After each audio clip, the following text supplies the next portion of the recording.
It is 6 o'clock p.m., Tuesday, March 3rd, 2026, and I am calling to order this regular meeting of the Fairbanks North Star Borough Board of Education. As we call the meeting to order, the school board would like to take this moment to respectfully acknowledge that we are residing on the traditional land of the Dene people. Our mission statement: as a community, we create supportive learning environments where all students thrive. Ms. Hull, will you please lead us in the Pledge of Allegiance?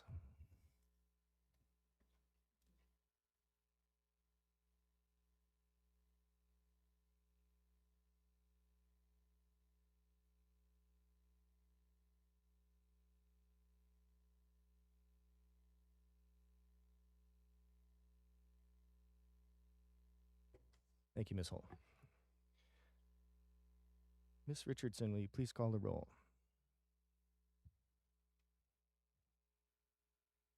Colonel Campbell is excused. Miss Charlie? Here. Mr. Wade is excused, and Colonel Foster is expected. Miss Julian is excused. Miss Carol Hubbard? Here. Mr. Dorn? Here. Miss Hewitt? Here. Miss Maple? Here. Mrs. Hull? Here. Mr. Burgess? Here. Thank you. The board has a quorum. Thank you. Next on our agenda is the recognition of the Extra Special Education Support Person of the Month. Julie Nilica, West Valley High School Administrative Secretary, will be recognized as the Extra Special Education Support Person of the Month for March 2026. Mark Winford, West Valley High School Principal, will make the presentation.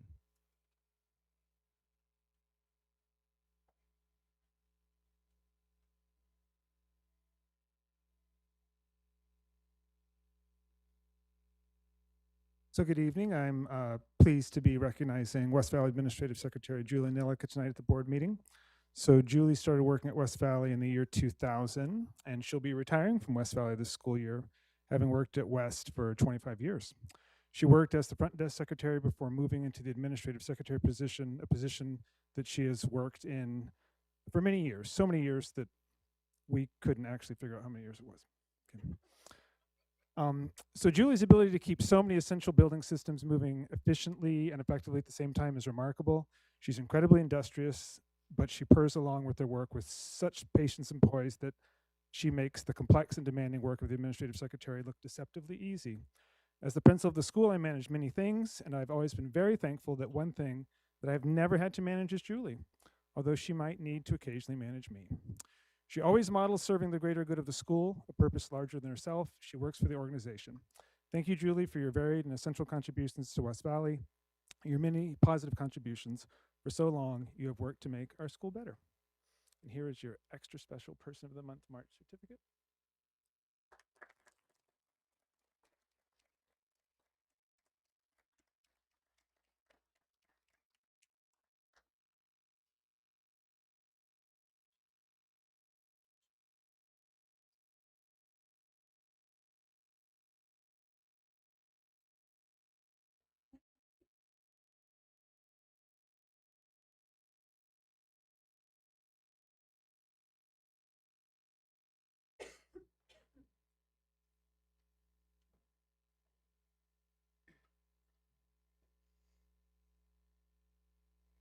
Okay, thank you again to Ms. Nilica, and thanks for presenting, Mr. Winford. Next on our agenda is adoption of the agenda with consent items. Consent agenda items marked with an asterisk are considered routine items not requiring public discussion by the school board. Unless removed from the consent agenda, asterisked items will be automatically approved when the agenda is adopted. Questions concerning these items should be directed to the administration before the meeting.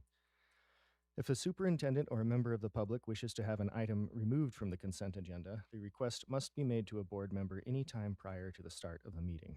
The board member has the discretion to accept or deny the request. Only a board member may remove an item from the consent agenda. If an item is removed from the consent agenda, it shall be considered separately as the last item of new business. Asterisked items will then be adopted by one single motion.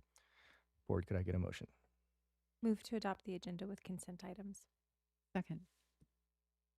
Ms. Richardson, will you please call the vote? Miss Charlie, Yes. Miss Hewitt, Yes. Miss Maple, Yes. Mrs. Hull, Yes. Miss Julian, or she's not here, I'm sorry, excused. Miss Carol Hubbard, Yes. Mr. Dorn, Yes. Mr. Burgess. Yes. Thank you, motion carried. Thank you. With that, the agenda is adopted with consent items. Next on the agenda is public comments on reports and non-agenda items. During this section of the agenda, the school board welcomes public comments on non-agenda topics. This is an opportunity for community members to be heard. The board will note the topics, though no official actions will be taken. Topics may be referred to the administration for further research and future potential action. Board members will not respond to comments or questions made by the public. Concerned citizens should first discuss matters with a superintendent or designee. After the superintendent or designee has heard the concerns, they may be brought to the board. Individual students and district personnel may not be discussed in public testimony. Please contact the district office to route concerns about individual students or district personnel through the appropriate channels.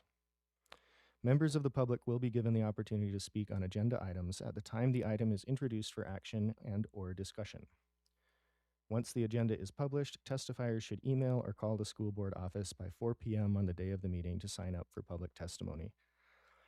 Students who have signed up in advance or are in the room and wishing to testify will be called upon first, followed by members of the public who have signed up in advance in the order in which they have signed up. If time remains, anyone else in person will be invited to testify until the 1-hour time limit has been reached. A sign-up sheet is available in the boardroom before the start of the meeting for those who have not already signed up in advance. Speakers are limited to 3 minutes each and should provide their first name, spell their last name, and state their area of residence. Are there any students in the audience who would like to testify today? Please come forward, state your name, spelling your last name, and you'll have 3 minutes.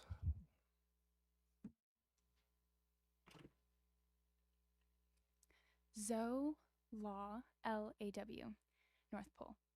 Good evening, members of the board. At the last board meeting, it was said by one of the board members, quote, "We know Hutch has amazing pathways for students, and so the CTE committee really did start this project of looking at Hutch as not a way to reduce the opportunities that are at Hutch, but really expand the opportunities for students around the district to be able to participate in the great things that are happening at that school."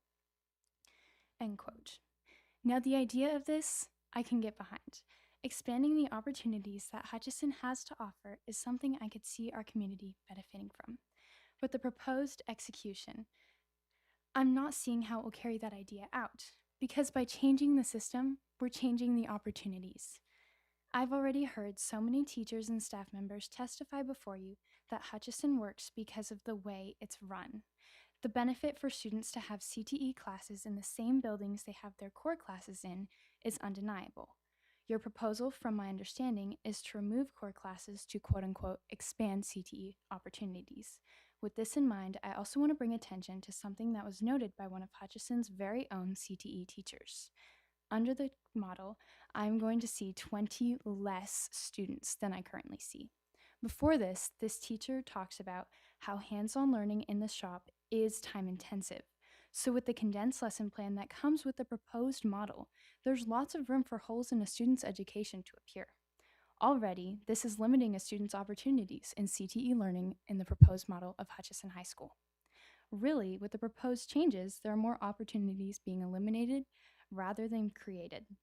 Not only that of it being a CTE core class inclusive school, but also the ability to explore firsthand what we as students want to do after high school. I also want to add that the opportunities are open currently to all students. Every year, we have students go to middle and charter schools advocating for their enrollment at Hutchinson High School as full-time students. And this year, we even had students from Hutchinson High going to Lathrop and West Valley advocating for their enrollment at Hutchinson as part-time students. Hutch, as it is running right now, offers the most comprehensive and complete education for full-time as well as part-time students. The changes you're proposing for Hutch will totally change the environment, opportunities, and appeal. because with the changes you're proposing, Hutchinson will no longer be the truly exceptional high school I've come to love so much. Thank you. Thank you for your testimony, Ms. Law. Are there any other students in the audience wishing to testify? I don't see anyone who's approximately student age. So we'll move on to my list. I have Jamie Kuhn. Please state your name, spelling your last name, state your general area of residence. You'll have 3 minutes. Jamie Kuhn, C-O-O-N, North Pole. Thank you, school board members, for the privilege and opportunity to address each of you this evening. We hold these truths to be self-evident, that all men are created equal, that they are endowed by their Creator with certain unalienable rights, that among these are life, liberty, and the pursuit of happiness. What a powerful, familiar, and historical sentence from America's famous Declaration of Independence, the bold resolution approved by Congress on July 4th, 1776, which set in motion the foundation and framework for one of the greatest national experiments in all of history, a nation founded on individual equality and liberty. Although it took years to extend this equality and liberty more broadly, America will forever be the first nation founded primarily on individual rights and political equality. America is not, nor has ever been, perfect. As American citizens, we still passionately debate government reach, international affairs, social injustice, and the disparities between the wealthy and the poor.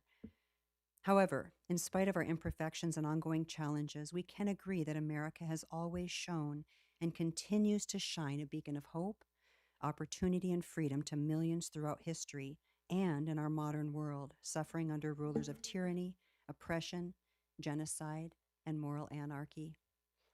This year, 2026, America celebrates her 250th birthday, an event often referred to as the semi-quincentennial. It is a momentous event, not only because this nation is worth celebrating, but because historically, most civilizations demonstrate an average lifespan of 200 to 250 years. This is a momentous year and a critical moment in America. Will we teach our children the history of this great nation, the foundations and principles and values that have served to make her great? Or will we, as others have in the past, give in to the observable markers of other civilizations' falls, indifference, apathy, and a failure to hold fast that which has been entrusted to us? We have no way of judging our future but by our past. Those things that we obtain too easily, we esteem too lightly. It is for these reasons I beseech you, school board members and Superintendent Meinert, to set an important and beautiful precedent for our district schools by acknowledging, esteeming, and celebrating America's 250th semi-quincentennial this year, 2026. We owe it to our students to pass on the American legacy for which our founding fathers fought with dignity and courage to obtain. Thank you. Thank you for your testimony, Ms. Kuhn. That's the end of the list of people who signed up in advance. We do have one person who signed up in the room, Gail McBride. Please state your name, spelling your last. You'll have 3 minutes. Again. Gail McBride, McBride. I'm with Moms for Liberty. I'm from Fairbanks. Yesterday, I was at the hearing for SB 238, which is a bill brought by Senator Scott Kawasaki that will make librarians immune from our obscenity laws. One of the things that stood out to me is that none of the advocates for the bill mentioned kids in their testimonies. Minors are the focus of obscenity laws. There is a reason that there is a law prohibiting dispensing obscenities to minors. It is harmful by law and which reflects experience. Librarians have been left vulnerable by school districts. Policies that flaunt the law have made them vulnerable. The answer to the fear of consequences should never be to change the law to remove the consequences. It should be to follow the law. Employers should be protecting their employees by following the law. Anyone not informed about the severe harm obscene and pornographic material does to young minds is willfully ignorant. The slogan, this is for the bill, freedom to read, is misapplied when used to defend providing illegal material to minors freely. It is time to return to first principles. We need to reset to our nation's founding in our 250th year. And I'd like to read President Washington's prayer for America from June 8, 1783. I now make it my earnest prayer that God would have the United States in his holy protection, that he would incline the hearts of the citizens to cultivate a spirit of subordination and obedience to government, to entertain a brotherly affection and love for one another, for their fellow citizens of the United States at large, and particularly for their brethren who have served in the field, and finally, that he would most graciously be pleased to dispose us all to do justice, to love mercy, and to demean ourselves with that charity, humility, and pacific temper of mind which were the characteristics of the divine author of our blessed religion, and without an humble imitation of whose example in these things we can never hope to be a happy nation. Amen. God help us. Thank you for your testimony. Is there anyone else who would like to testify? Please step forward, state your name, spelling your last, provide your area of residence. You'll have 3 minutes. Thank you. Barbara Tyndall, Tyndall. I am speaking as this is my own opinion. Actually, it's someone else's opinion I'm going to read, but I am speaking for myself. And we are just, people reminded me tonight that we have a 250th anniversary coming up, and I would just like to see these things being taught to our students and our nation and our founding to be emphasized during this time. So I'm going to read this. As I have traveled across the country, I have been astounded just how many of our fellow citizens feel strongly about their constitutional rights, but have no idea what they are. As for that matter, what the Constitution says. I'm not suggesting that they become constitutional scholars, whatever that means. I am suggesting, however, that if one feels strongly about his or her rights, it does make sense to know generally what the Constitution says about them. It is at least as easy to understand as a cell phone contract and vastly more important. And those were the words of Clarence Thomas, our U.S. Supreme Court Justice. So I would advocate also that we start making sure our kids know what's in the Constitution, have read it. And I did find a teacher over in Ryan who was teaching the Constitution. It was a great big project, and so I was really appreciative of that. So thank you. Thank you for what you do. Thank you for being here.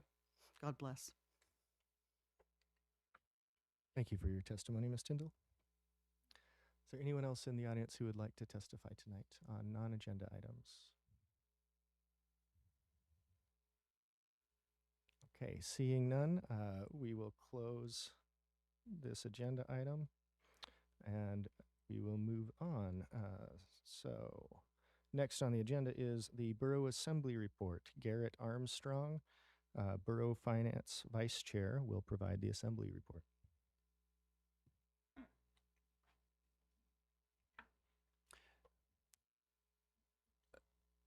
Okay, there you go. All right, good evening, dear members of the school board and Superintendent Meinhardt. So this is my report for tonight. So since our last meeting, the Assembly has accomplished the following highlights.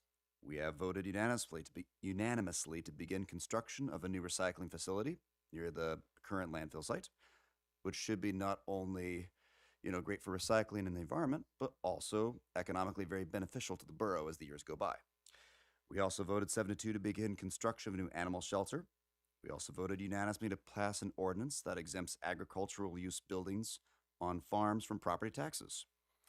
We also voted for property tax exemption for new housing construction units that meet certain requirements.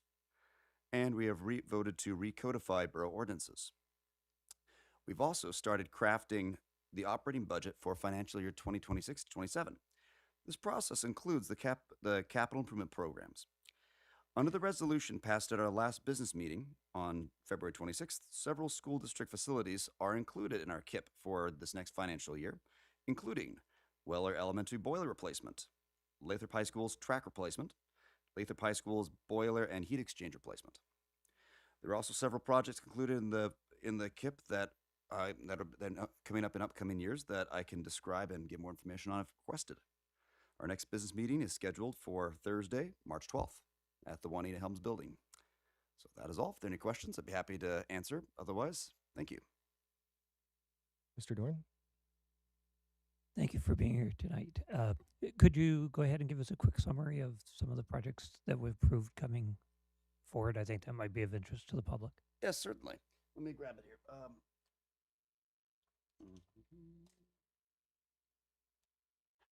There we are. Okay, this might take a moment. It's in the big sheet. So I will say full disclosure, there's currently no funding allocated for many of these projects as of the moment, but this is an ongoing process. We will, as we're all aware. So this includes things like, we have already, for example, allocated funds for exterior renovation for North Pole Middle School. That'll be great. As well as, let's see here, and upcoming project includes renovation for phase 2 renovation for Ann Ween Elementary School. Let's see.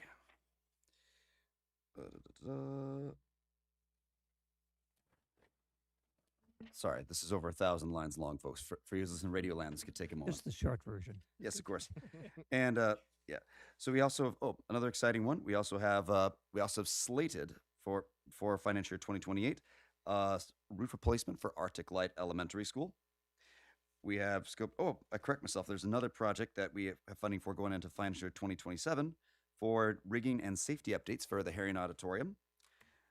We're also looking at some point in the future, renovations for an expansion for Hammy Pool, playground equipment replacement for Ladd Elementary School, and for their kindergarten playground replacement as well at Ladd Elementary, as well as, and I forgot to mention, we also are going to, fund in the next financial year, replace the fire alarm system at Effie Cochran. We're also looking into 2029 repairing the roof at Anderson Crawford Elementary School.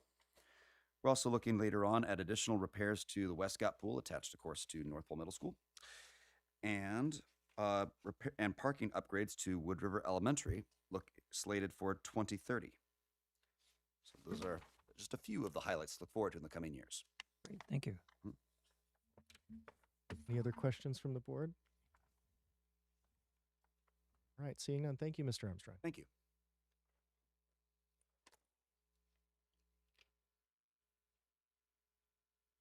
Next on our agenda is advisory members' reports and comments. We have one advisory member in attendance today. Miss Charlie, do you have a report? Yes, thank you.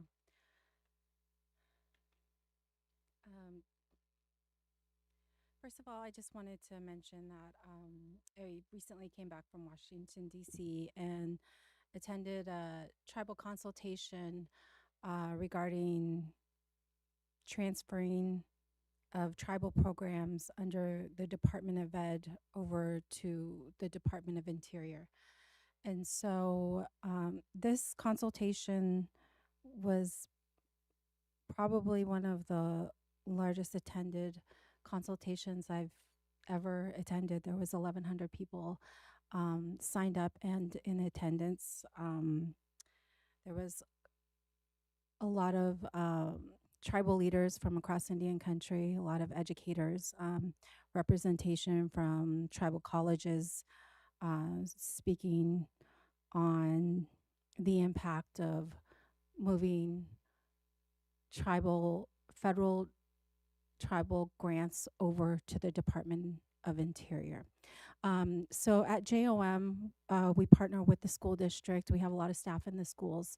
A lot of our programs in JOM, I want to say all but two, are funded through the Department of Interior currently. And so I think the biggest concern or that was spoken there was just not knowing the responsibilities between the agency. Also, staffing and capacity seem to be a concern, and just adding another level of governance to a process, and also delaying getting the funding to our students, which we saw in this past fiscal year.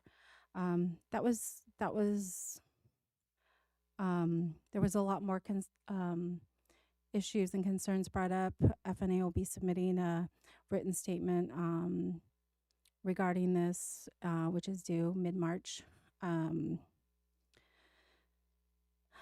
Some other things going on at FNA. It's been really busy. We have our annual meeting coming up on Friday. It will be at the Tribal Hall at 5 o'clock. We have 3 board member elections going on that evening.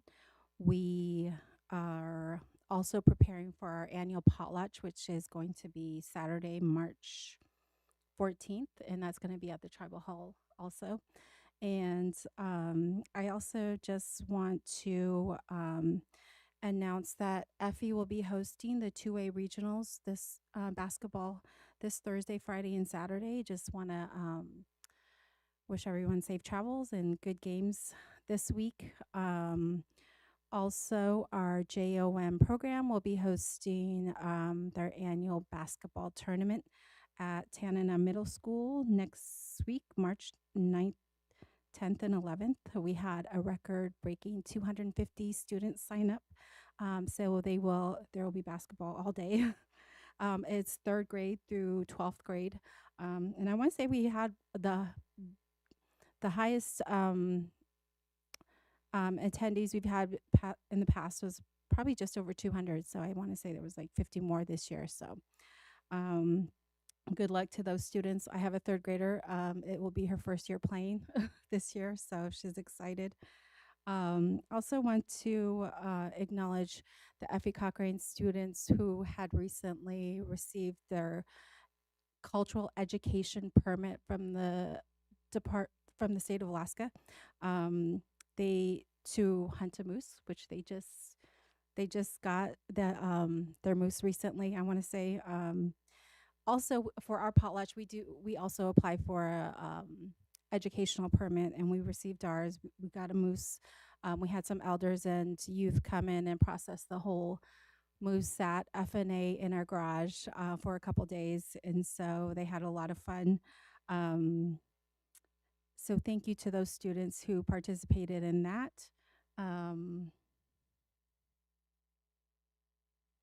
Also, good luck to the Effie and Nenana girls playing right now at Effie. I'm not sure what the score is, but my niece is playing right now. So that's all I have. Thank you. Thank you, Ms. Charlie. Any questions for Ms. Charlie from the board? All right, seeing none, thank you again, Ms. Charlie, and we will move on to our next agenda item, which is board committee reports. Do any board members have a report on the committees they are chairing, or something else relevant to share at this time? Ms. Maple. Sorry, Miss Charlie, I did have a question. I was just going to ask if you would keep us in the loop if there's any advocacy that we can do we're so reliant on so many services FNA provides in the schools. So as there was some lack of certainty about how some of that will shake out, if there's support that I can offer in the realm of advocacy, I'd like to know. Yes, we can definitely do that. And I'll also share our written statement that we submit to the Department of Ed, just so you guys are aware of that. Thank you. Thank you, Gwen. Ms. Carol Hubbard. Thank you. I am going to present the report tonight from the February 26th budget committee report, or budget meeting, sorry. Budget Committee meeting. Let me get that right. We did have another great meeting, and as Ms. Julian is not here, I just want to point out that she does bring a lot of energy to the table, which does make for lively discussion. So it was a very fun event, mostly I think because we focused on investments instead of reductions, and that was a welcome change. We did work together to align again the budget decisions and kind of hone in with the strategic plan and the impact those decisions have on student learning. PTR remains at the forefront of our discussion, and it is, the number one priority of the budget committee. So that is lowering class size targets, starting with elementary, and being mindful to include high school and middle school. And then investing in CTE, career and technical education, was the number 2 priority. And implementing before and after school care was the 3rd priority that we discussed and considered a very welcomed community-wide investment. It was determined after some discussion that before care seems to be much easier to implement than aftercare. So there was just a lot of discussion around that, and also having extracurricular programs occurring before and after school, and the idea of equity within that time placement of programming. Bringing back elementary music and art was also a hot topic. Providing tutors for reading intervention at non-Title I schools, providing some level of restoration at Salcha, at Barnett, and for the extended learning program district-wide. Attracting and retaining excellent educators by providing appropriate and competitive compensation. And there was also some interesting discussion around exit surveys. And I know those are difficult, but that was a kind of a curious topic that we talked about, gaining more kind of detailed employment data. So I'm not quite sure how that works. I think there was some controversy about if that's even possible or beneficial, but it was a good discussion. And that is all I have. Thank you, Ms. Carol Hubbard. Ms. Maple. The diversity committee had to reschedule because of weather, which was a bummer because Tanana Chief Conference's education director was going to come teach us about a training that she does, a cultural considerations training. I guess the diversity committee, before I joined it, had been talking about professional development opportunities for staff. So hopefully we'll be able to have her back for our next meeting next month, and we won't be snowed in. And then I got to attend the CTE committee meeting yesterday. I only got to go to half of it because our budget session started in the middle of it. But what I did learn while I was there is that we have a new cosmetology program at Lathrop, and it's fully enrolled, and the teacher is, it sounds like it's a brand new program that got implemented and it's just hit the ground running. And they already have ideas for how it will grow next year, and how maybe some other CTE programs can help with some plumbing to get them sinks to be able to wash hair, and then maybe we can all go get our hair cut at Lathrop. I will look forward to that. Mr. Doran.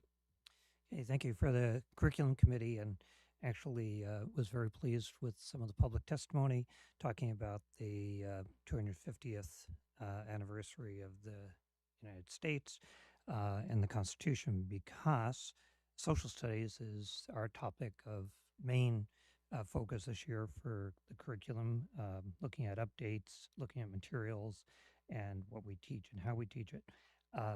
But that is also in accompanying with some CTE concentration on hospitality and tourism and business opportunities. And so when we talk about CTE, I think it's really career and technical education. It's really important that we recognize the importance of keeping up with industry standards. And that's part of our ongoing curriculum review in CTE. In terms of the social studies, the third draft is out, and I would encourage people to go look at it. One of the nice things I was excited about is we heard tonight, the U.S. Constitution is taught multiple times throughout our curriculum, K-12, as particular points of concentration. I myself and somebody mentioned this evening about students diving in to the different components of the Constitution and researching that, elaborating it, and really getting into those discussions. And I myself have been in several classrooms over the years where they've been discussing that and also looking at legislation. How do they do it and how the whole process works? I was glad those topics were brought up. It's very timely, and we encourage people to look at our social studies. And as I always say, we start civics education from the day they walk into kindergarten until the day they leave at 12th grade. So it's integrated throughout, but good opportunity. So on Thursday, we do have a curriculum meeting. That's Thursday, March 5th. It'll be at 5:30, and one of those things that I learned last night, we've got on that opportunity is, as a committee, we'll get a chance to look at some of the materials that are under consideration, which have gone out to all the schools. Teachers have had a chance to look at that. There's still some that are coming in and looking at that, but we'll also, as a committee, look at specifics of the materials, et cetera. So just wanted to let everybody know that's an ongoing process, and we'll meet again on Thursday evening, 5:30. That's March 5th. So 2 days from now. Thank you. Thank you, Mr. Doran. Any other committee chair reports tonight? Okay, not seeing any. Thank you, board members, for chairing those committees and providing these reports. Next on the agenda is the president's report. I don't have a whole lot to report out on today, but I did want to make sure the public knows of our upcoming meetings on budget. So just for the public awareness, we will have a public hearing and work session on the budget on Monday, March 16th. And we will have our regular meeting on the 17th. Hopefully, the goal in any case is to get the budget done on that 17th. If we are unable to do that, we have scheduled some tentative meetings on Tuesday, March 24th and Wednesday, March 25th. And that will be the 25th will be the date that we must get it done by in order to get the recommended budget to the assembly by April 1st. And that's really all I've got today. Happy to take any questions from board members on any subjects. All right, seeing none, we'll move on to the superintendent's report. Dr. Meinert. All right. Thank you, President Burgess. I'd like to start with a congratulations to Kate Hall, who is our Executive Director of Special Education, on being named the Special Education Administrator of the Year by the Alaska Council of Administrators for Special Education. The statewide recognition honors exceptional leadership and dedication to advancing high-quality support and positive growth for students with disabilities. Kate's commitment to excellence, professionalism, and collaboration and student-centered focus continues to make a meaningful impact in our district and was something that the selection committee noted and recognized. And so a big congratulations to Kate Hall for receiving that great honor. The NAACP of Fairbanks and our district are sponsoring a Black History Month contest. The contest is an opportunity for students to showcase their knowledge, encourage the study of Black history, and show excellence in creativity. Information about the contest can be found on our website and our district Facebook page. Entry submission deadline is March 19th, 2026. Congratulations to Neil Hecht on being selected as the incoming principal of the Anderson Crawford Elementary School, effective next school year. Mr. Hecht has experience as an elementary teacher and facilitator, as well as 14 years of high school administrative leadership in Alaska and beyond. Prior to becoming an educator, Mr. Hecht served in the U.S. Marine Corps for over 9 years. Mr. Hecht previously served as the district's assistant director of human resources, and is currently the Lathrop High School principal. And so his staff and students are incredibly bummed out that he is leaving Lathrop. But Mr. Hecht is very excited about his next adventure leading Anderson Crawford Elementary. So we wish him well on that transition. And we currently have a position posted for an interim high school principal at Lathrop High School. We decided to go with an interim principal given it's later on in the hiring cycle. So we'll hire an interim for next year and then go through a full committee review for that next school year. With our recent inclement weather days, our new last day for students is May 27th, with our teacher workday happening on May 28th. I thought it was super cute that Miss Maple had a student note that had requested to go to school on May 26th. And so I'm glad that we could make that happen for that student, even though some are not happy of going to that last week in May. I do want to thank the community and the families for their flexibility and their patience as we worked through some incredible snowfalls here in the interior. And we're looking forward to making up those last days in May. A huge thank you to the Fairbanks Central Labor Council for the generous donation of over $21,000 for our career and technical education programs here in the district. CLC hosted a movie night and a raffle to raise funds, and they were also able to secure a $5,000 donation from UA Local 375, Plumbers and Pipe Fitters, a $5,000 donation from Johnson River Enterprises of Fairbanks, and almost a $10,000 donation from Dave Lambert with Alaska Lotto. This incredible donation will help continue to provide supplies for our CTE programs, which will go a long way to continuing to provide opportunities for students in our schools. And then lastly, it feels a little unusual thinking about spring break, given we just had 2 inclement weather days. It's pretty chilly outside, but next week is spring break for our district.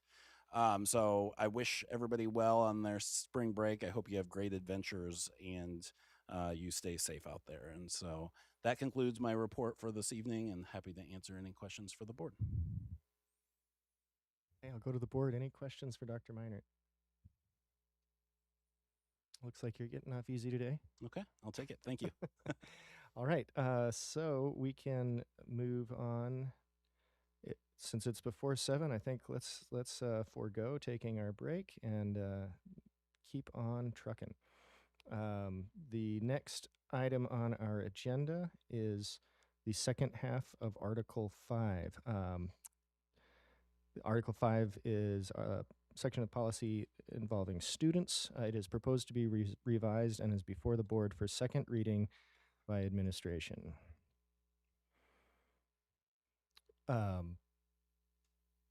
Board, could I get a motion? Move to approve second reading, public hearing, and adoption of the second half of Article 5, students. Second. Okay, so before we go to administration, I'm going to open public hearing. Is there anyone in the audience who wishes to testify on Article 5 students? Seeing none, we will go to administration. Thank you, President Burgess. I don't have any updates since our first reading. I made a slight change to add the cross-references that Mr. Dorn requested. Other than that, it's the same policies from first reading, and so we're ready for any questions if you have anything else to discuss. Okay, board members, any questions, discussion? Mr. Dorn? I just want to acknowledge my thanks to the administration. One of my thanks to you for getting the cross-references in. And then also through Dr. Meinert, one of my other questions was in the area of the Nutrition Advisory Group, and that information that you provided the board. Really appreciate that. Anyone else? Questions or discussion? All right. Ms. Richardson, will you please call the vote? A yes vote will adopt this policy. A no vote will kick it back to work session, I guess. Ms. Richardson. Miss Charlie, Yes. Mr. Doran, Yes. Miss Hewitt, Yes. Miss Maple, Yes. Mrs. Hull, Yes. Miss Carol Hubbard, Yes. Mr. Burgess. Yes. Thank you. Motion carried. Thank you, board. Thank you, Ms. Dillard and Dr. Minert.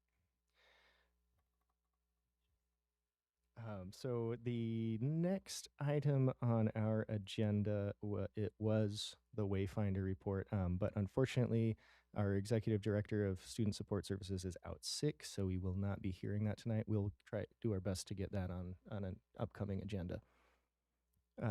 So we will move on to Article 7, policy. Article 7 is new construction, and it is before the board for a report by administration. Again, this is just a report tonight. There won't be any action taken on this item. Dr. Minert. Just a quick brief opening. It is a report, but we do want to treat this as a work session of sorts. So if the board members have edits that they would like to see, now is a good time to work through that. With the budget season in full swing, we haven't had time to fit in a work session just for this article. And so we purposely built the agenda tonight in mind of having some time to work on this article. So I'll turn it over to Ms. Dillard if she has any introductory comments for this article. Thank you, Dr. Minor, and thank you, President Burgess. I'm also here with Mr. Dan DeGraw. He's the Assistant Director of Facilities Management, so he's going to be here to help with questions that you might have about this article. This article is Article 7, new construction. It will replace our current Chapter 13 on facilities. It's a short article, only 6 policies. These policies address decision-making and legal parameters on new construction, which includes brand new buildings, existing buildings, or maintenance projects. Our construction policies have not been revised since they were adopted in 1980. At that time, the district managed much of its school construction projects. So really the primary shift that you're going to see in these revised policies is to accurately reflect the district's current collaborative relationship with the borough, which manages most major construction at this time. There's also some language more about expanding school buildings and building new schools, which is something that is not the current climate. So like Dr. Minert said, we'll go ahead and look at each policy. We can answer questions for you. If there's anything that we can't answer tonight, we'll just make note of it and make sure to follow up with you after or bring that information to first reading, because that will be the next step after this report.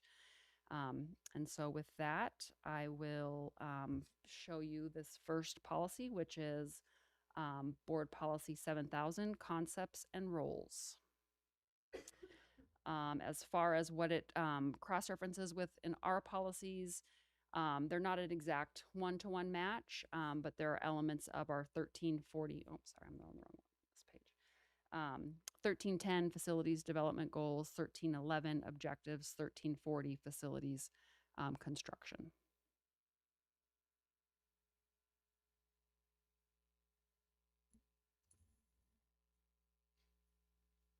Any questions, comments, discussion from the board?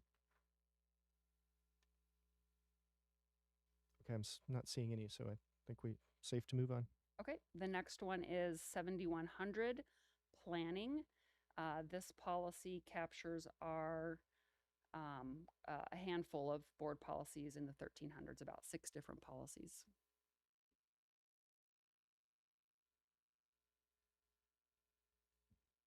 Ms. Carol Hubbard. And maybe this isn't really the place for this question, but I just circled the maintain an up-to-date facilities master plan. Is that different than what do we have that current language somewhere already? That language aligns with the capital improvement plan, or the so that means that same improvement plan. Okay, and is that something that is that available on our website somewhere? The current one? It is. Okay, yes. thanks. Under department facilities. Thank you. Anything else from the board on BP 7100? Mr. Doran. In terms of number 2, the maximum student capacity, could you just talk for a minute about how that is calculated? And I know it's funding comes by square footage, but I also know that that sometimes changes over the life of a building. I think this covers it, and I mean, I think we're okay within this, but I'm just in this policy does cover when those changes come about. But could you talk about how we deal with that when they do change capacity levels? Yeah, so I'm not aware of when they add on like what you were just referencing. I wasn't aware of that, so it will be something that I can dive into and get an answer back to you. Okay. Yeah. Great. Thanks.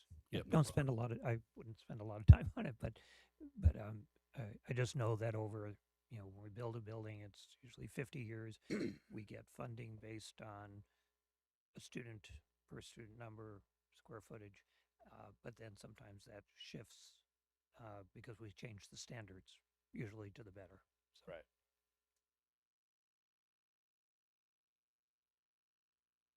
Okay, anything else on 7100? Seeing nothing from the board, I think we can move to the next.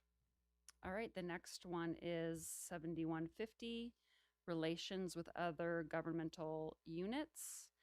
And this is a policy that cross-references with 2 of ours, 3220 facilities planning and 34 facilities construction.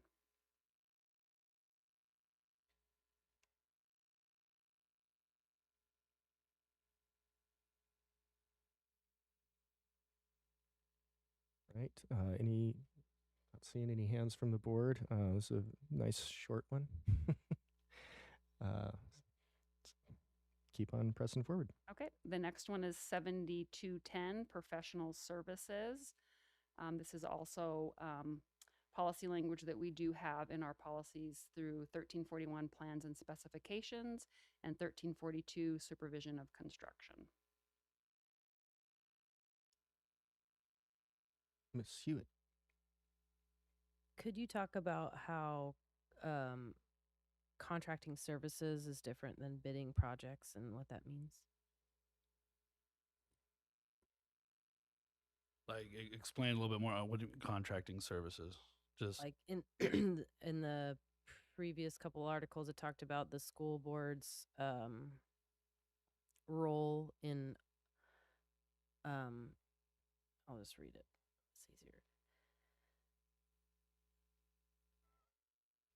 Awards contracts resulting in formal bid solicitations is one of the roles of the school board. right. And down here talks about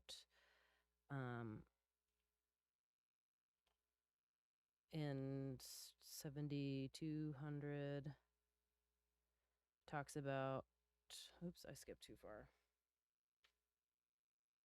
Awarding contracts, just for the public knowledge, what the difference is between awarding contracts for professional services and what bidding, how those are different. Yeah. So I'll speak to the best of my knowledge on this. This is something probably our procurement director could also speak to a lot on this. And sorry for this if I'm not aware of this much, because our construction manager that deals with this a lot, so he can definitely speak a lot more eloquently when it comes to this. But to my knowledge, yeah. So you'll have competitive bidding that will have to go out, and I don't even know. Just follow up if I'm not answering your question, but I'm going to just do it to the best of my knowledge. So yeah, you have competitive bidding, and we need 3, and we need to get 3. We put out a solicitation and we get 3 bids back. And then, but a lot of this too, we don't deal with, the borough deals with at the borough level. And so, we're just kind of their second hand helping, and they'll look to us for recommendations and insight. But a lot of this stuff the borough handles at the borough level. Thank you. Yep. And as far as bidding goes, and what has to be through formal bid solicitations, per our policy, anything over $200,000 essentially requires board approval unless that purchase or solicitation is otherwise exempt. And we have policy that lists out the different exemptions that might make it to where it is a district level decision. But if it's a borough managed solicitation, then it's something that's going to be outside of the district. If it's something that the district is managing, then they would be managing that solicitation and bidding process for what needs to be bidded.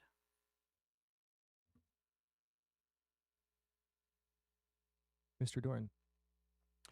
I had a question on number 3 here in terms of its reference to borough selected teams. And what's that encompassing?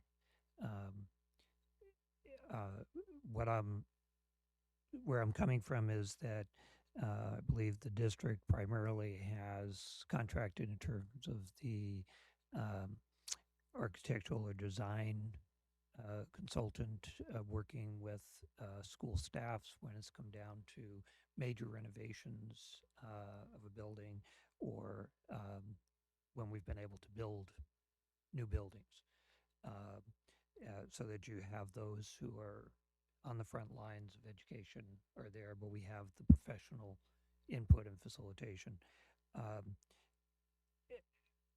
They have always been done, in my experience and knowledge within the district, in collaboration with the borough, but I'm not aware that they have selected the teams to do this, but it's a collaborative piece. So my only concern is where, I guess, current practice is, whether we're adding borough selected or there or whatever.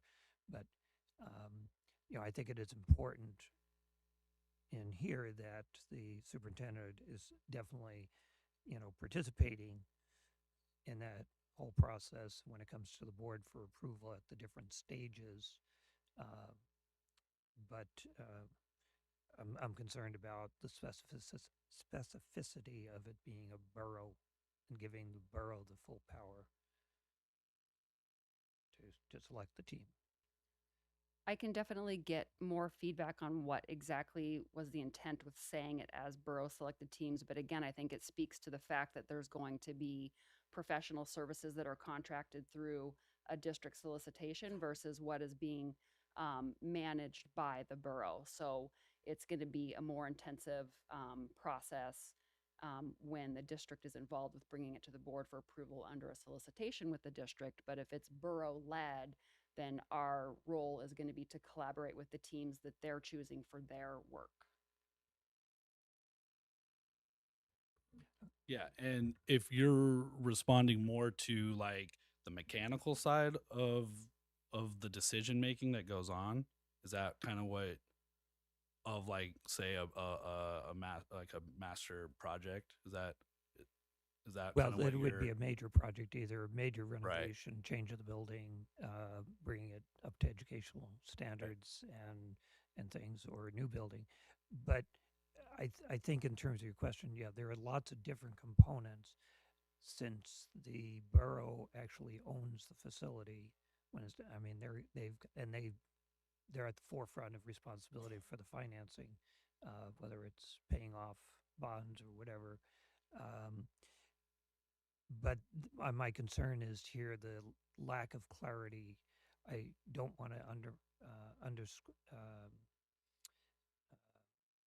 minimize the importance of the borough. Takes a tremendous lead in many of these aspects.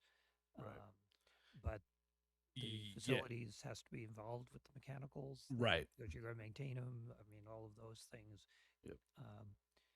So. Yeah, we're highly involved in it. Just on the renovation that's going on at North Pole Middle, the exterior renovation, we had over 100 comments and 100 additions adding on just to that exterior renovation. So yeah, our team is highly involved in that, under the direction, obviously, of Dr. Luke Meinert. So I would maybe just encourage, yes, I'd appreciate going back and re-looking at that. It might make sense just to ended after the word endorsement. But I think when we say borough selected teams, what does that really mean? It leaves more question mark. But it is a team, but not necessarily that the borough. We can only be on it if the borough selects us, is the way I read it. So I'll let you go back and take a look at that. And I'm not sure if that's actually what's been in our policy, that wording itself. But that would be my concern.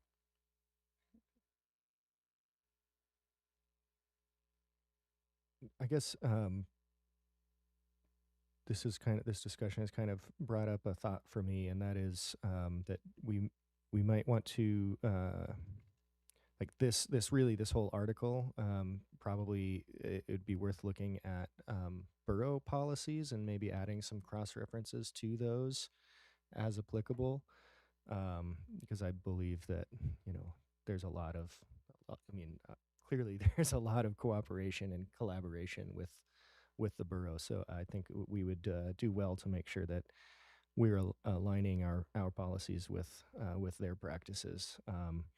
And on that note, I wonder if it would even be worth asking their administration for a review of these policies and input into them.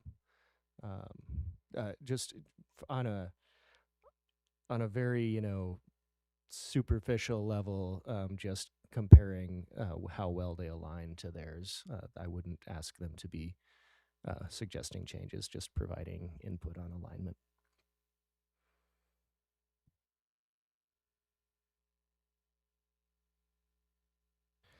Okay, anything else from the board on 7210? All right, seeing none, let's go ahead and keep moving on.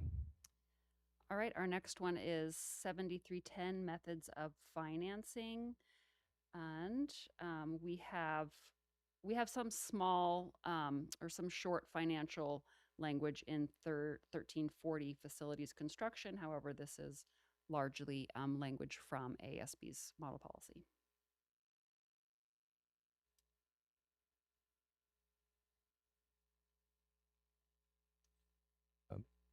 Mr. Doran.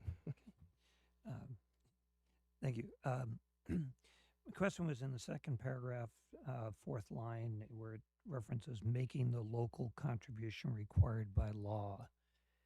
And common reference is to the local required local contribution in terms of operating expenses. Since this is more the construction, that's predominantly outside that required local contribution, and I'm concerned just in terms of the wording that its applicability in this context and its common usage. So I would think that in a sense, I would suggest considering just dropping the words the local contribution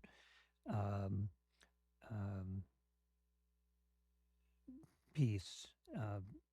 There is availability that they may funds that they might be required to do by law and other aspects of it, in terms of particularly I'm thinking when the state when and if we get back to some shared costs, and the state approves it and shares the paying back of those bonds or whatever, that we keep the policy open enough for that. There may be requirements under the state approval of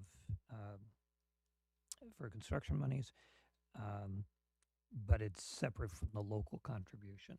So I would suggest at least that reference be removed, unless you come back and say, well, this is the law, a statute, or something of that sort.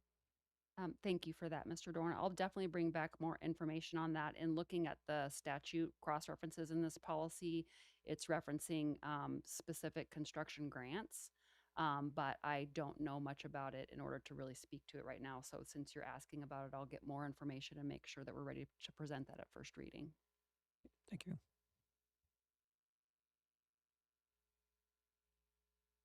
Ms. Carol Hubbard.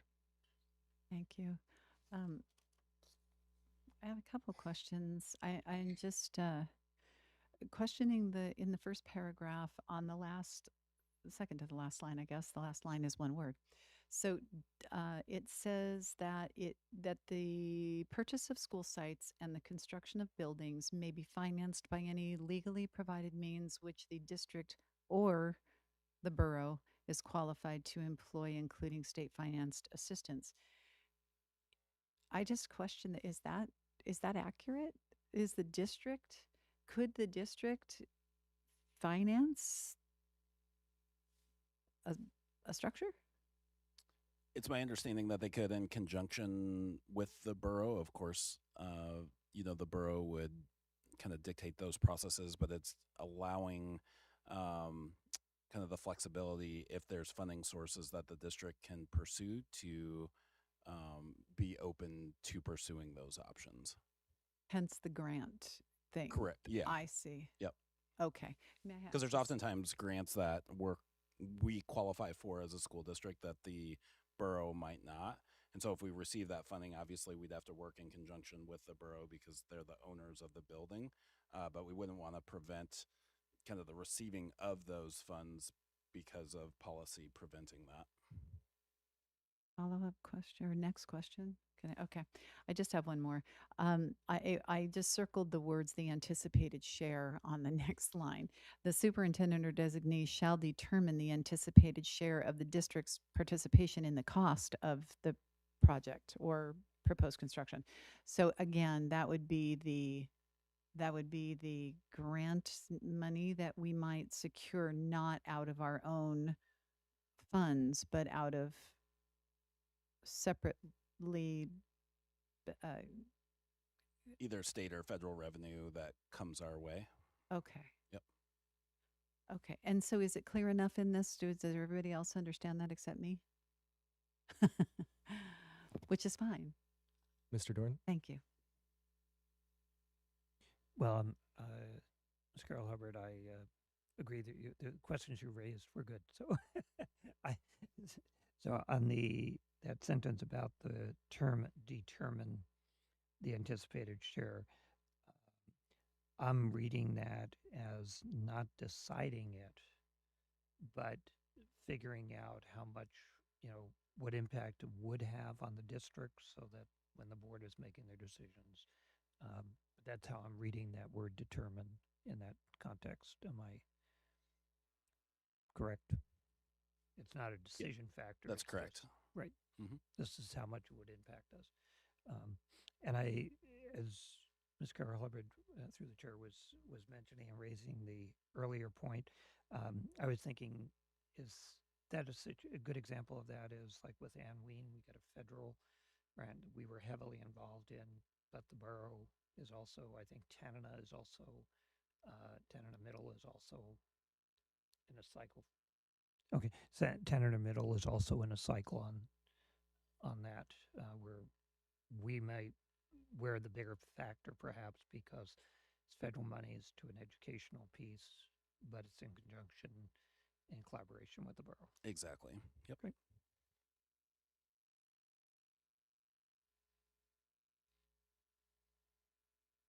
Thank you. Just a quick reminder for board members, when we turn our heads to the side, our mic doesn't always pick us up. So just do try to keep your mouth right in front of the Thank you for the pickup there. reminder. Yeah.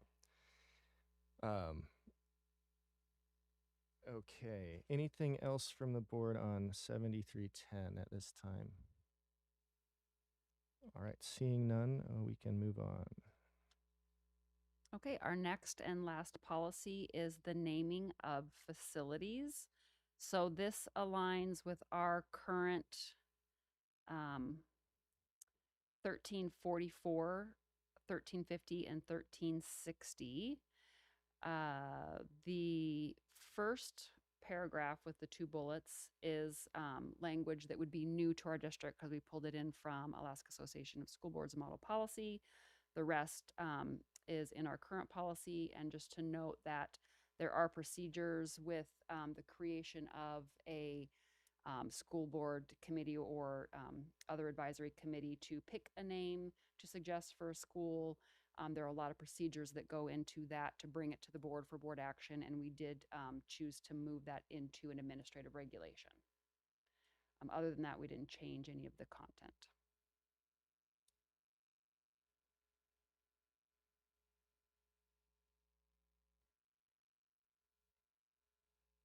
Mr. Doran? Okay. Could we get a copy of the new proposed AR? I like keeping the policy shorter, and the process can be more flexible, which is the advantage of being an AR. But I think in this case, it would be good to have that for our information, only because I've gone through some and watched some processes for naming school buildings, renaming school buildings, or places within a building. And it would be helpful to see the full context. We can do that. And then the other thing that I was just going to comment in the number one there, contributions to the community. It strikes me, I would suggest that we consider the district, since they're educational facilities, that although that is also, we're part of the community, but I do think that designating the district as one of those things, it could be, if there are some distinctions. They may not have had necessarily outstanding contributions to schools, but they have to the community. If they do it to a school, to the district, they are doing it to the community. But I think that could be a helpful context to look at. Can I ask a follow-up question? Go ahead. No, Are you you can't put me on the spot? Sorry. Are you suggesting that it read the district, community, state, and borough? So keep everything in there, just add district as another factor. Right. I would keep the others there, Or and it might be the district, community, borough, and or state. Just in terms of getting broader. Yeah, but I like the community, borough, and state being in there. I just think it is worth looking at those who have contributed to our district itself, to the education of kids in particular.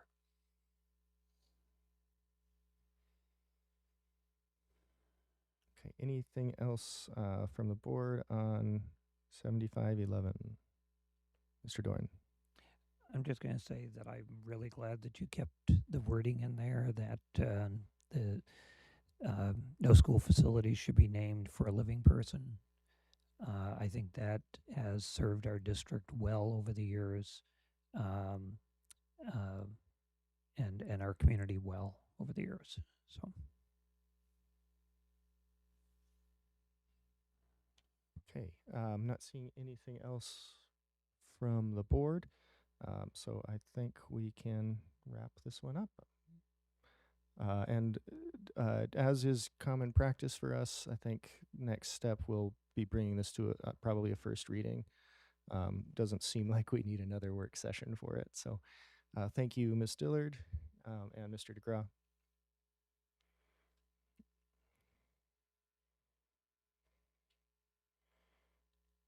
All right. Well, that brings us nearly to the end of our agenda. We do have an executive session scheduled, but we are now on board and superintendent closing comments. And I will look for hands again, anyone who would like to make closing comments tonight. Mr. Doran. Okay, thank you. And I'm glad she's still here, Ms. Law. I appreciate the student testimony. And again, I just want to highlight it because I think that it speaks so well of our students, not only of yourself, your school and your family, but of our students coming and presenting to to us their thoughts, the importance of that information to us and perspective that we need to have. But I think it reminded me in terms of both Ms. Law's testimony tonight and the number of alumni and students, but I was thinking the alumni particularly on the Hutch topic at our last meeting. And I was talking to several of them after in the intervening weeks. What a complementary example they are to the work that Dr. Ott did in looking at our graduates 6 years out.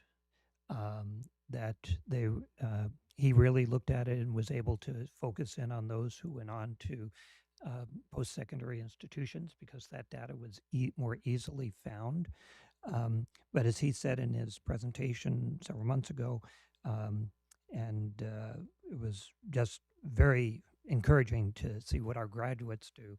But then they came and spoke from the area of careers and being out on the job, where they have taken their education from here, in their cases, particularly from Hutch, but we see that from throughout our schools, and they're out in their working community. And that is a real testament to what we're trying to achieve as a district. And I think the importance of people in our community and our state to hear those testimonies. What has the education meant to them and what are they doing with it? So thank you for leading off on that, Ms. Law, tonight, and to those alumni and students who have testified in the past. The other thing, and I should have thought of this when I was talking about curriculum a little bit, but today again, it is so encouraging to go to our schools. I was out at 2 schools today, and one of the middle schools, particularly I came down the hallway and with great energy, I could see through the doorway a teacher conducting their lesson. And when I stepped into the room, happened to be a social studies class. And as he would toss things out, students would give responses and try and figure out. And it happened to be on personal freedoms and liberties and responsibilities and constitutional rights, basically. So it fit right with other commentary tonight. And I thought it was so cool. And I've gone into so many classrooms that way. And you just get a snippet. But to see what they're doing and how students respond, and then their enthusiasm when you mentioned about getting outside. They have not been able to get out for recess. And at one of the schools, that when the weather was good, the sun was out, there were 2 moose on the playground and found out they couldn't go out for recess. But today they did, and a kindergarten was so excited. He said, I've got my new gloves and I'm just going to feel the snow. You can't get better than that,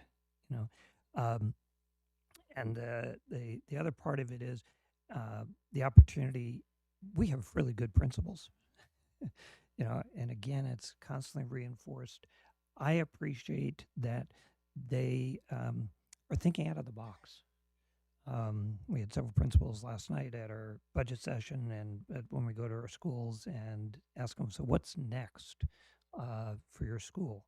Where do you find it going? And they give me 3 brags and then I go to what's next. And the ideas and just thinking on nuances of things that about kids today, not 10 years ago when I retired, not 5 years ago when we were recovering, coming out of COVID, but what's their needs today for kids and how they can best serve their kids, their families, and looking at, how do we bring that aspect in of really working and supporting families as they're trying to raise kids in today's world. So anyway, just an exciting day, and I just wanted to share that. So thank you very much. Thank you, Mr. Doran. Ms. Carol Hubbard. Thank you. I also, Ms. Law, wanted to say thank you for coming back and for testifying again. We appreciate your input, and we will take it to heart. So thank you. I also wanted to say another congratulations to Kate Hall And I wanted to thank the public for the testimony tonight, bringing awareness to the 250th birthday of our nation. 50 years ago, I was at Denali School and I participated in our bicentennial events. And I remember them very clearly and very fondly. So I think our schools have an opportunity to make a huge impact on students this year. So I'm really excited about that. And I really hope that we on the board will get invitations from all of our schools to attend any special events that are going on at the schools to celebrate the nation's 250th birthday. I look forward to receiving those and to saying yes. So thank you. Thank you, Ms. Carol Hubbard. Any other board members wanting to make closing comments tonight? All right, I'll just pass it to me then. So I just, I would repeat everything that Mr. Doran said, and so I won't. But I do appreciate our students showing up, and again, all of that, the feedback we've gotten on not just on Hutch, but on other items as well. It is very valuable to this board to hear from students and the community. So thank you. And I'm sure there was something else that I was thinking about saying, but I will just close by thanking our excellent staff once again.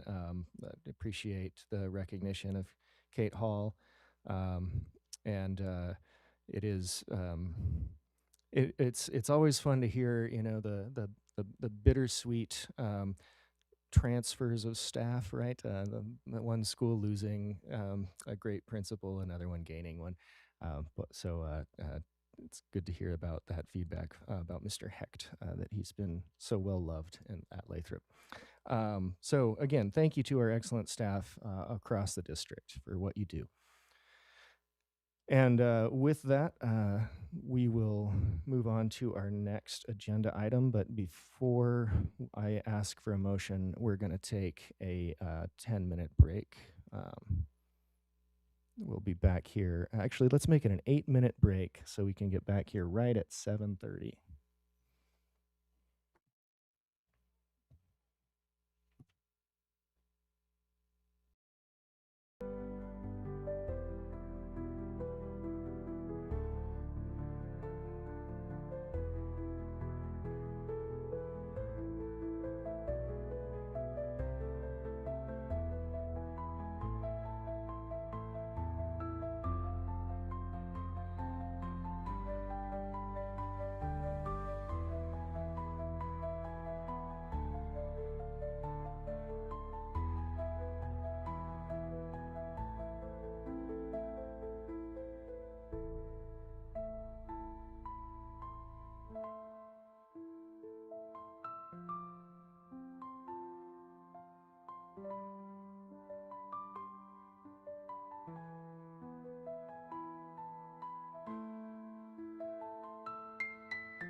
All right, I'll bring this meeting of the school board back to order. It's 7:32 p.m.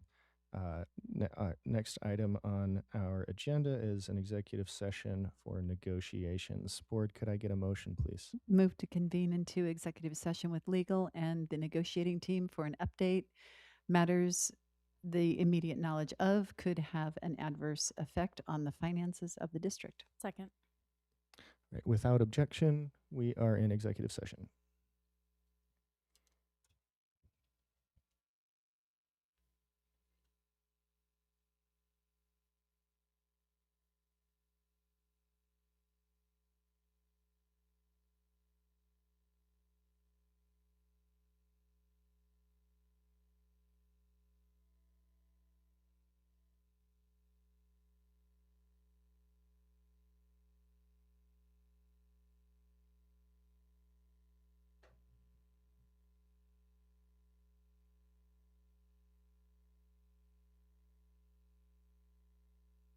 Recording stopped.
All right. board, I need a motion. Move to come out of executive session. Second. Without objection, we are out of executive session. I need another motion. Board. Move to adjourn. Second. Without objection, we are adjourned. Thank you, board. Thank you, administration. I think we can take.